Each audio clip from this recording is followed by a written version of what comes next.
Hello, welcome. It's currently 1 a.m. I came back from watching the Finest Phrase movie and I wanted to share my thoughts. And it's kind of creepy right now because since I watched it, I'm a little bit paranoid. There's like two lights reflecting from my car right now that makes it look like there's eyes behind me. And I can like turn it off, and then there's like one eye and then two eyes, and I'm gonna leave it just because it looks terrifying. And at first I was like looking behind me, I was like, what the fuck is that? So yeah, anyways, I wanted to give my thoughts on the Finance of Phrase movie now that it's fresh out of my brain and I can do that. Okay, this will have spoilers because I was gonna divide it into non-spoiler and spoiler, and I was just like, I'll just put spoiler in the thumbnail, and not in the thumbnail, in the title. So let's talk music. Music was pretty good. There were, The Living Tombstone was there at the end with their iconic song. Before that, like in the start, the music was cool. It was creepy as fuck. Like, I don't know. There was something about the kids slowly getting abducted and just like the pixelated Bonnie suit William Afton trying to take them away and then him looking like mad. I don't know, that was for some reason really creepy. Also, I was scrolling through YouTube and stuff, and I saw that IGN gave it a very low rating because of the plot. Because there being too much plot and less camera jump scares and all that. And I get it. I totally get it. But at the same time, no. Because, okay, would you just want it to be all jump scares and no plot? Obviously, they could have done. It should have been longer. It should have been longer because there's a few segments towards the end of the movie that feel it needed to be longer and more build up.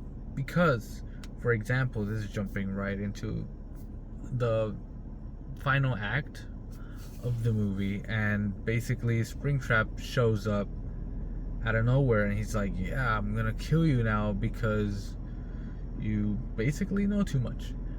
And he's like, okay, and then he kind of gets comboed by Springtrap, not even knife being used, just kicked around, thrown to the ground, and he's just like, yeah, I am this person. And they've been kind of like, teasing, and probably people that don't know about him being Springtrap, like me being a really big fan of the franchise, I obviously saw it coming.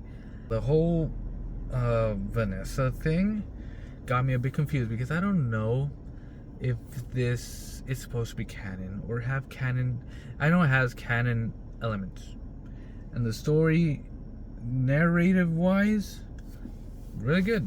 I at least I think so.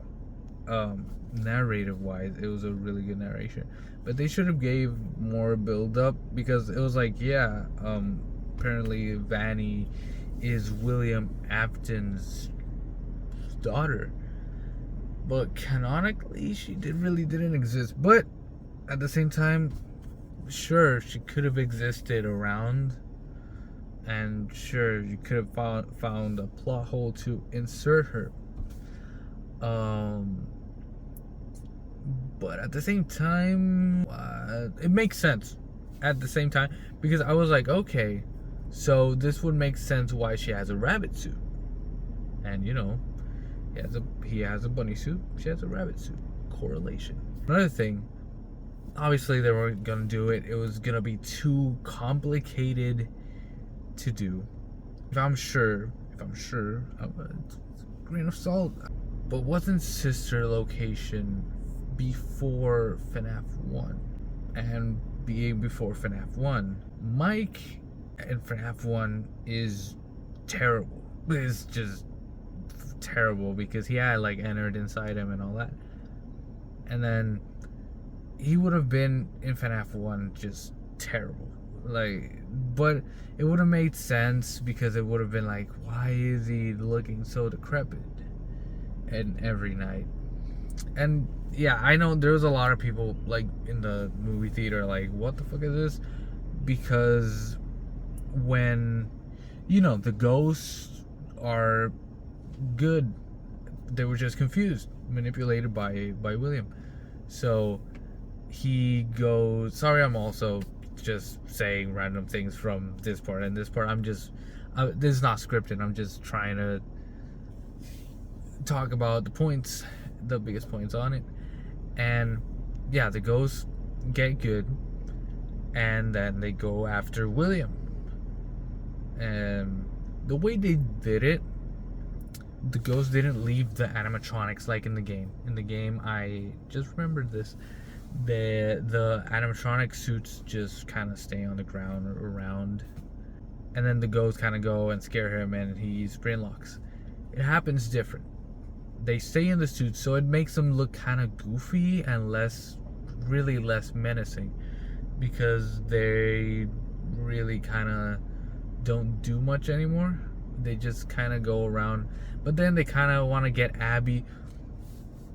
Actually, this, now that I think about it, they don't explain why they want Abby. They want to make her like them for no apparent reason. Because when they show what William did to the kids, they immediately turn against William and then completely forget about Abby's existence. And then Abby at the end is like, can we come back to see them? And then he's like, he says kind of like a maybe, and then it's like, why would you want to go back, FNAF 2? But that's another thing. It's kind of mixing both, because a recurring character is Balloon Boy. Very tiny Balloon Boy. He keeps appearing over and over again. And in the post-credit scene, where it shows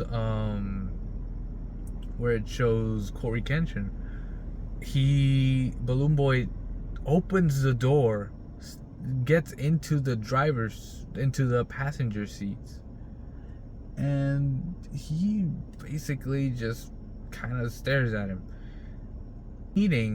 That's animatronic. It's moving.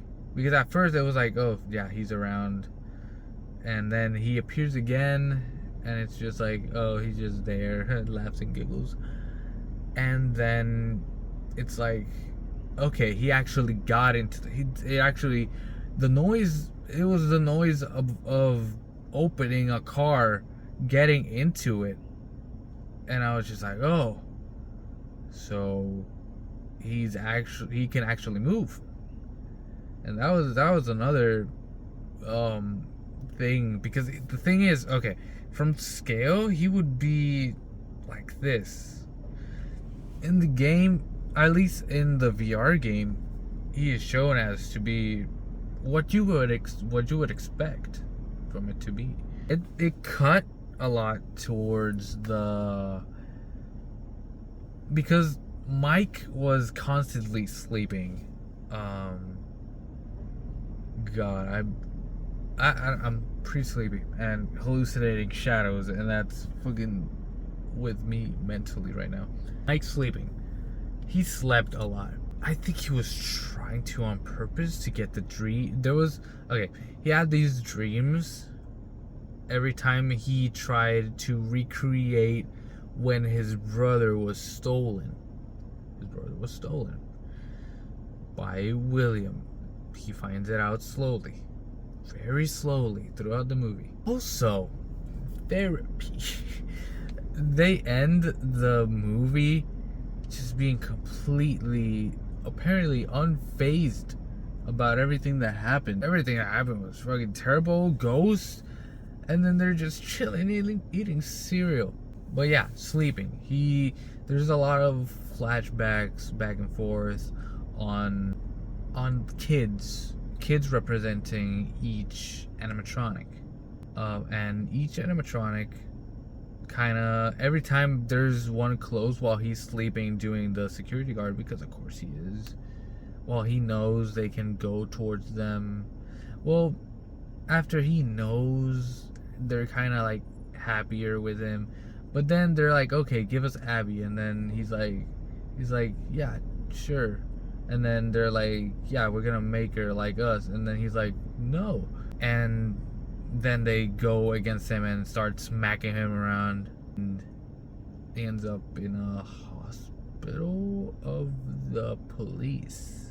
A lot of times it cut back to that in the very important moments. It only had like 2 nights of things happening, and there weren't. One was reused sometimes. There was this, like, Foxy was reused twice in the same type of setting, because it would just be him like doing his thing, and then he would like not sprint, because it looked like he was hovering, because it would be like he was here, and then it would be like poof, and he would just spawn in front of you in the camera. And then there was this other section where it was daytime, and Chica was there with the cupcake, and then they killed some people and Bonnie too. And then there was this one part where it's like there's this vent, and it's like, it's supposed to be kind of menacing, or either the experience of actually seeing them put something in a vent so it can go after you. The way they do it is very goofy. They're both like staring at the camera. Bonnie looks like a whole rapper. He's just like looking like that towards the camera, and then Chica's like that, and then Chica she puts the cupcake in the vent, and then goes back to looking like, and it just looks funny and goofy.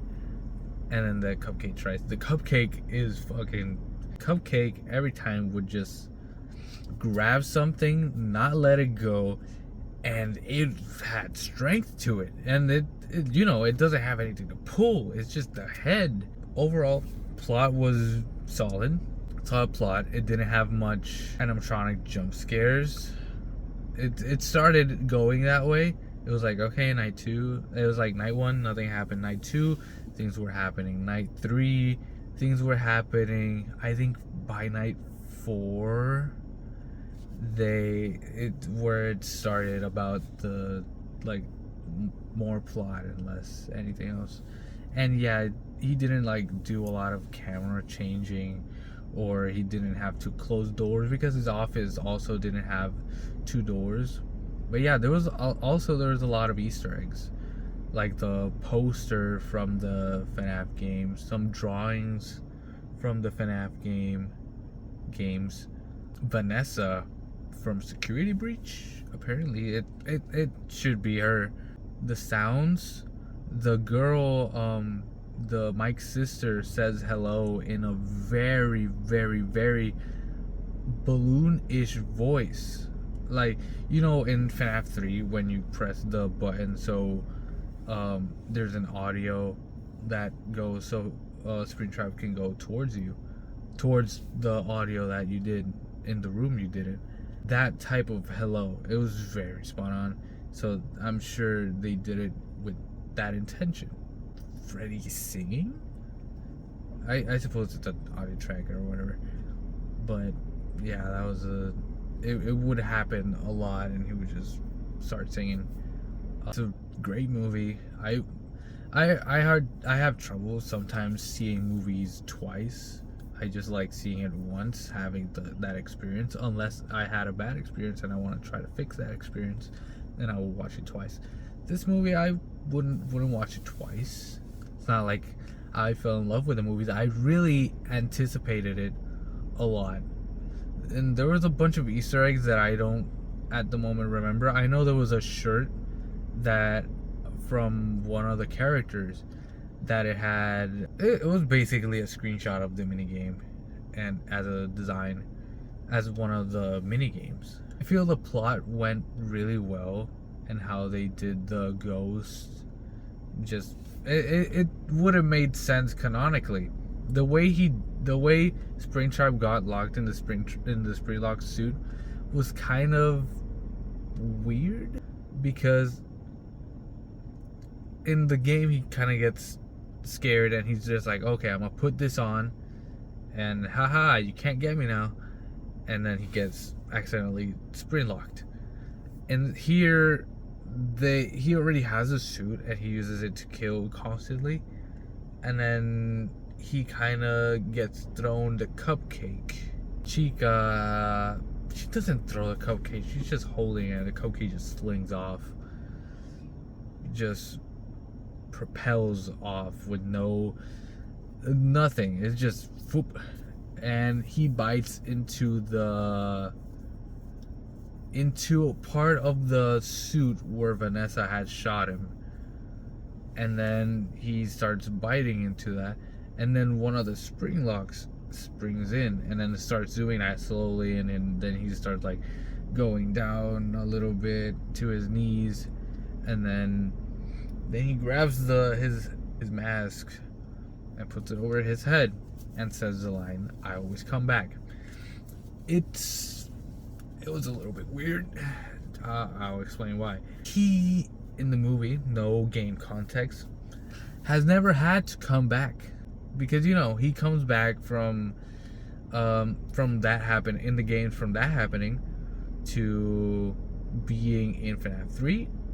Then he appears again in FNAF 5, Pizzeria Simulator. Then he comes again in sister location, but that's a prequel, so it doesn't matter. Then he comes back in Security Breach, and basically he came back in the VR game too. So it's the first game. I get it if he would have said, "I will come back" or something, and it wouldn't have hit as hard, and it didn't. It would have hit more, because it would be like, yeah, that's probably an Easter egg for that. Also, Golden Freddy had an endoskeleton inside, so basically he just looked like. I get it, it's intentional. It looked like Freddy. It looked like just a slightly more Golden Freddy, and slightly it didn't have an ear or one of the eyes. But it would be cool if it would be just a suit. The thing is, it would have had to be teleporting around. And then there was this other Easter egg about the Freddy from when in the fast food it was just Freddy and Bonnie. It was when it was just those two, and there was like that suit around. It was cool too that when he got it to the place, he was like on call with William, and he would just be like, "Yeah, this is what you have to do. Do this, do this, do this." Like the phone guy. So would that confirm that phone guy was always William? Well, not always, but in the first, like, ready for another night type dude. And he actually kind of sounds like that, now that I think about it. And then when he kind of heard the name for the first time, he's like, William, and then, no, Mike, and then he was, like, searching around, and he was like, oh, okay. And then, stupid from William's part, but if he hadn't given him the job, he wouldn't have needed to do, like, he made Mike get involved, and that's what caused everything else. If he wouldn't have given him the job, he wouldn't have to get involved. It wouldn't have mattered. He wouldn't have found any of the secrets. Like, everything, Purple Guy did it by himself. And that was something that I was like, okay, that doesn't make sense if so-called genius mastermind that Vanessa said, I don't think she used his words, but there were words. Did it really make sense to me? I'm sleepy. Choreography wise was pretty meh. There was some dudes running very, like, they really don't care that there's animatronics following them. You could use water and electricity to just fry them up, but they'll get up in a bit, like stunning them. It made the animatronics kind of less scary. It's less scarier in the games even. And when the lights like did the thing and it went like either yellow or red or anything, that just made it less menacing. And while they were on screen more time, it made them less menacing, because it was like, yeah, they're probably not gonna jump scare, and they're just gonna go like, oh, hey. Yeah, kind of like making the ghosts be the ones in the suits, and then they're like happy for some reason. They're just like, yeah, we're friends, we're buddies now, we can dance. That was weird, and I get it, and it makes sense, because they wouldn't just show those, because it would just be like, whoa. Actually, they could have had done that in the last part. Instead of keeping them as the robots, they could have been like, because they did some really cool transitions from the ghosts to the animatronics, and from one place to another. The transitions were really on point. At least I really liked the movie. I don't know if I left anything out. Yeah, the cameos. The Corey Kenshin cameo was what I was expecting. I didn't expect the after credit scene to actually be his too, and it made sense. It made sense at the same time, the Balloon Boy thing, and then Matt Pat. That was it wasn't a shocker, because it was like, yeah, he should be in it. And then when we saw it, it was like, oh, look at him, yeah, look at him. Then he said, it's just a theory, and I was just like, it's just a theory, can't fight with the man. We were missing Markiplier and really wanted him to be. And I saw his stream that he said that he wouldn't be there because he was doing Iron Lung at the time, and it was conflicting. And I thought maybe it could have been fake. Maybe he could be like, yeah, saying that and then showing up and then being like, oh, I was in the movie after all. But no, he wasn't. And there was this hospital scene, and we were all like, well, I was the one that kind of said it. I was like, oh, he's always in the hospital, so this is a perfect place for him to show up. And he didn't. But yeah, it was cool, because I was like, dang. And maybe that was what they were gonna do, because that hospital scene was kind of short. So maybe he was supposed to show up as a doctor, because it would have made sense, because since he's always in a hospital, not always, but you know, he's been a few times. It would have been cool, maybe FNAF 2, but the scores and the reviews are very tiny, and I saw Jacksepticeye on Twitter say that he didn't like the movie, so it could technically never happen, as at the same time it could happen. And I don't know. I don't understand that big of a hate. I know what the people are meaning by lore wise and plot wise.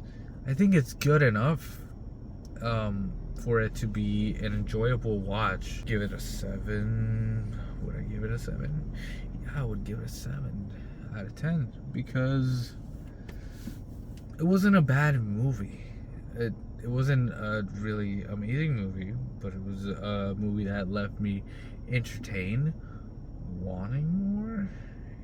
Yeah, I really enjoyed it. I kept enjoying it, and I wanted to see more. I wanted to see more. It should have been longer. The build-up should have been better for Springtime, not just have him appear. Sorry, I'm distracted by the shadows. Should have been longer, because there was a lot of build-up. The Vanny thing with her dad and stuff didn't have enough context for it to appear pretty much just thrown there and then just being like, yep, No, the confrontation and then her getting stabbed and then yeah, she's alive. I do want to know how that correlates to security breach, if it does, because it makes sense. But at the same time, there's a lot of family members they have not shown, and a lot of people that they have not shown also, because ghosts and stuff. It's convoluted, and at the same time, we should just take it as it is. We had Freddy, we had the gang, and that's enough. We had the Easter eggs, we had the live action adaptation of moving the cameras, live action adaptation of having those things, and Springtrap and all that. That should be enough. I don't think there's any reason to not like it, because I feel plot wise, acting was kind of weird sometimes, but I don't feel it was because for me to not like a movie, it should at least be like just hate it, just purely hate it. Everything just wrong with it, but it wasn't, and it wasn't boring either. It was a good watch. So yeah, I think that I'll leave that as my thoughts. I probably left some things out, like the PG rating. Could have been PG 30, like if it could have been rated R, and that would have made Springtrap's spring log accident actually look way better than it did, because it looked kind of like he was just like and he wasn't moving that much. Like in the game, he's just like and just bobbing around like, oh shit, and it looked painful. Like he just looked like he just didn't give a fuck. He was just like, yep, see you later. And then he was like, and he's probably gonna be just fine. It didn't look like it actually hurt. It just looked like he had just spring lock things. Because at least in the Five Nights at Freddy's 3, he already looks like all chopped up. And the thing was, it didn't show it. It maybe had it, but the helmet didn't. The hat, the mask didn't seem to have spring locks. He just kind of put it on afterwards.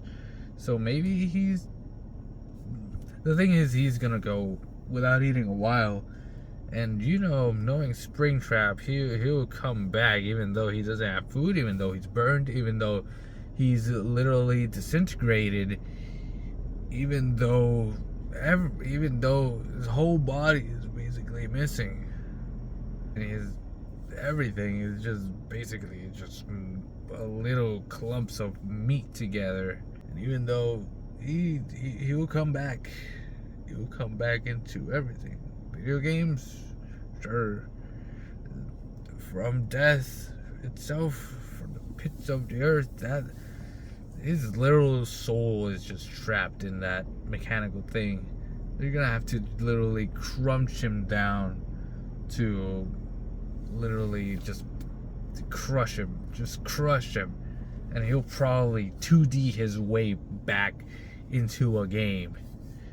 I'll leave my thoughts to here. I liked it. I think it was great. I don't think it deserves the hate it has. I don't think the story is too convoluted. It's good enough. There's this one moment that I almost forgot to mention. The way they make them switch. At first I was like, yeah, it's kind of goofy, because there was like a drawing of Purple Guy being like, yeah, we're buddies, and then she changes it. She just draws it mid thing while Vanessa is getting killed. She's just like, I'm gonna draw, and then I don't remember what she drew, but she like, no, I think they don't show it. And then she puts it, and then everyone's like, oh, Springtrap bad, and then they rush him, and then that's when it happens.